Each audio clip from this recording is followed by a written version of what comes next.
ઘરે લઈ જાવ સાહેબ હવને ઈચ્છા હોતા બીજા જીવન ગઈ ભૂમિમાં લીંબડીમાં ધર્મસભા એટલે એના કારણે શું થયેલું એક રૂઢિ કે વ્યવસ્થા કે માણસને મળી ગયા પછી ઘરેથી સ્મશાન લઈ જવાય ગામમાં લાવવાની ઘટનાઓ બહુ ઓછી બનતી અને આ ઘટનામાં ત્રિકમ સાહેબ માટે એવી બની છે કે શરીર પોતાનું આશ્રમ ગુરુદ્વારાથી 20 કિલોમીટર દૂર છે.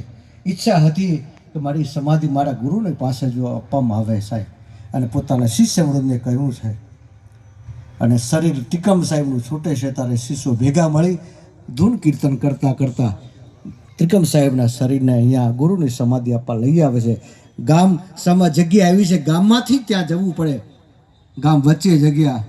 એ સમયમાં એ રુધિર સમાજમાં વિરોધ કર્યો કે મળદાને ગામમાં કેમ ગળા દેવું અને ત્યાં ઝાંપે રોકી પાડે છે.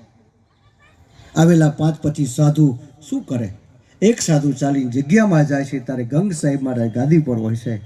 એ વિનંતી કરી કે અમારા ગુરુ એમ કીધું કે મારી સમાધિ મારા ગુરુની બાજુમાં હલજો, પણ ગામ ગળવા દેતું ને શું કરે, તમે કહો તો અમે પાછા અમારા આશ્રમમાં બાપુની સમાધિ દઈએ. અને ત્યારે ગંગ સાહેબ કહે ગામ શું કે, ગામ એમ કે મળદાને ગામમાં ન ગળવા દઈ. અને ત્યારે ગંગ સાહેબ એમ કે મળદા ન ગળવા દે પણ જીવતા આવીએ તો ગળવા દેશે ને સાહેબ. અને કહીને કહો બાપુને, બાપુ ગુરુ પાસે સમાધિ આવું તો ચાલીને આવો ને બાપુ. અને આ સંદેશ